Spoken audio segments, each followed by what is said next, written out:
not only the reprisal attacks, but before then, we know the police had gunned down some 7 suspects who they said were robbers. Subsequently, we're told that 5 of them really were from the Asawasi Zongo. More so, the minister has been in the company of the vice president, being able to do some interactions with the community leaders as well as the administrative heads in the Ashanti region. But what has been done now on the perspective of the ministry, but more so what has been the coordination with the various security agencies? And Honorable Abubakar Sadiq is joining us. Good morning to you, sir. Good morning. Yeah, we know that there's been on it, but importantly, we want to get to the crux of the matter. Where are we now currently with how you have to assuage the feelings of the heads of the Zongo communities, more so the coordination you are doing with the various security agencies to get to the bottom of the subject? Thank you very much. Let me say good morning to our viewers, and also to admit that we are sorry we lost 5 Zongo boys in Asawasi. It's rather unfortunate, but what makes me a bit happy is the fact that government has taken over and made it very clear that it's going to establish an independent committee of inquiry to come out. This will be established in a way that the police will not be involved. We should have very renowned judges, investigators, conflict analysts, and of course, people with enormous experience. 5-member committee to delve deep into the matter and come out with the truth. However, I've been in Kumasi for 4 days, Thursday, Friday, Saturday, Sunday, came over to report what I had observed and the level I had reached to His Excellency the Vice President. And yesterday I was in his company back to Kumasi. We met the leadership of the Zongo community, that is Asawasi, the imams, the regional imam and the malams, regional coordinating council, the bereaved families of the deceased, and we had a very good, cordial and fruitful discussions with them. And so I expected that within the shortest possible time, when the committee is established, they will do their work professionally and judiciously as quickly as possible in order that we can bring calm to the Zongo community. How have the leaders been reacting, knowing that this is the position of government now? A committee is supposed to be constituted, and subsequently the investigations are said to be now independently commenced.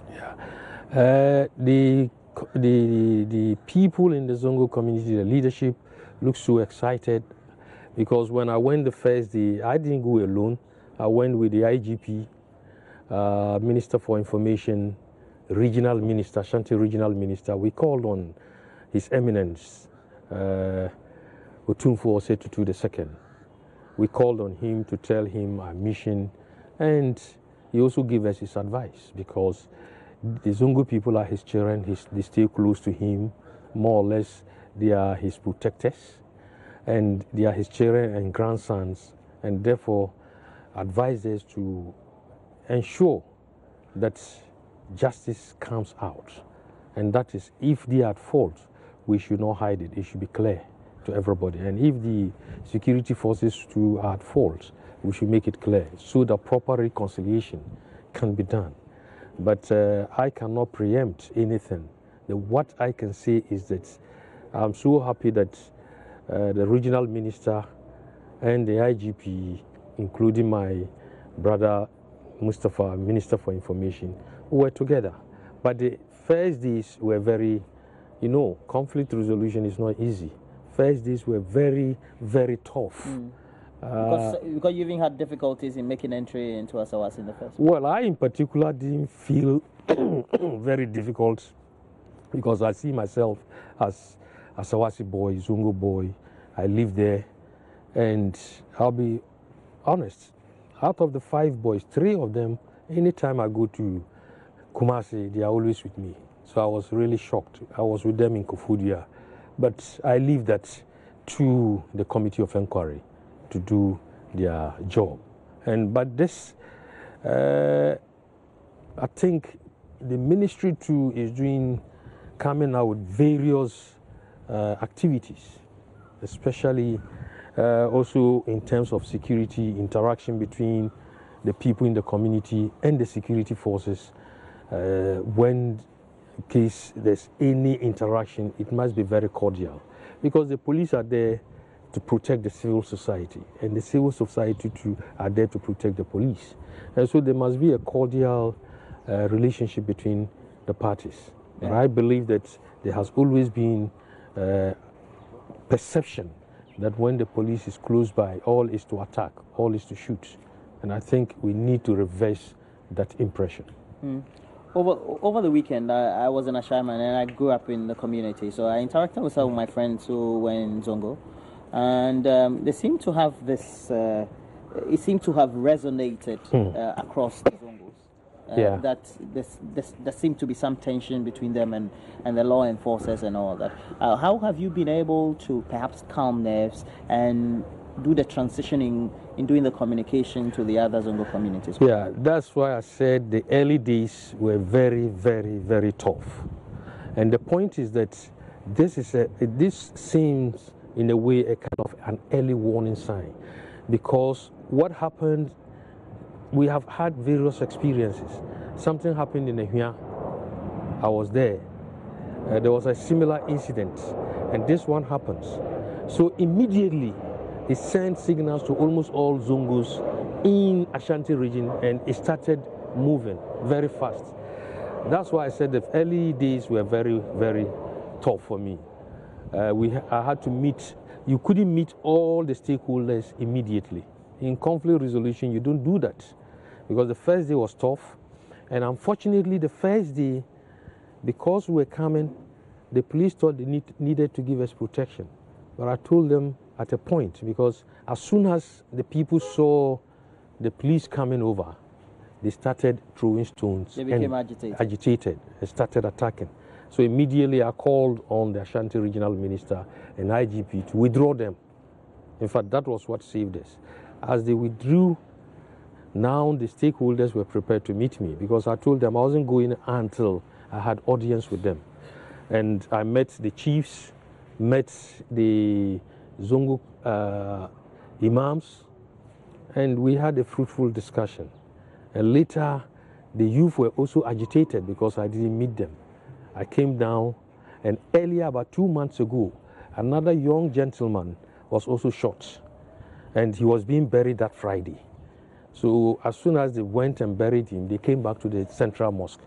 Wow. So that sort of interfered in my deliberations with the dialogue I was having with the youth, and I had to suspend it. But I met them that very night. I ended up the meeting with them after 12. And it worked. And I also went on radio, Alpha Radio, spoke Hausa, spoke Twi, and then the following day I was on Zuria for more than 1 hour, and I think it went down with the people. Later I met, that was on Saturday morning, I met the chiefs, met the Malams, met the youth in the same afternoon, that very day. Then later, visited all the deceased families. The 5 houses I was there, and every place I went, I had, a cordial interaction, spoke there, delivered His Excellency the President and the Vice President's message to them. And in fact, they were comforted by the message I sent to them. And of course, as soon as they heard that there was going to be an independent Committee of Enquiry, that gave them some hope. And yesterday when we went, they repeated same to His Excellency. And I think His Excellency was also, the Vice President was at least comforted when he interacted with the people, the Malams, the Imams, the deceased families, the Security Council, Regional Minister and the Deputy, the Police Commander, they were all there. And then at the end of the day, even though they were grieving inside, but you could see them smiling on the face. So it is something that I believe we should not just wait there, but this is an early warning sign. We must, as quickly as possible, begin to move to other Zongos. We have various activities we have to roll out. And I'm sure it's not about the, physical projects, but giving them some workshop, interactions and also ensuring that some trade, some project flows. At the end of the day, it will encourage the people because it is, poverty and crime are bedfellows. With little spark, everybody joins, as if they have been marginalized or ostracized. So it is something we need to work on very assiduously. Okay, just 2 more questions before we wrap up, though. We seem to have had a chain of events. And this one, tragically, a number of people died. Yeah. The president has commented on it. Yeah. But beyond that, how does it feel knowing that we had 5 people coming from the Zongo and then also 2 others, most of them or some of them. And that's Roland Walker in that interaction with the Zongo's Inner City Development Minister, Alhaji Boniface Abubakar Sadiq, giving an update on that shooting that ended the lives of some 7 persons.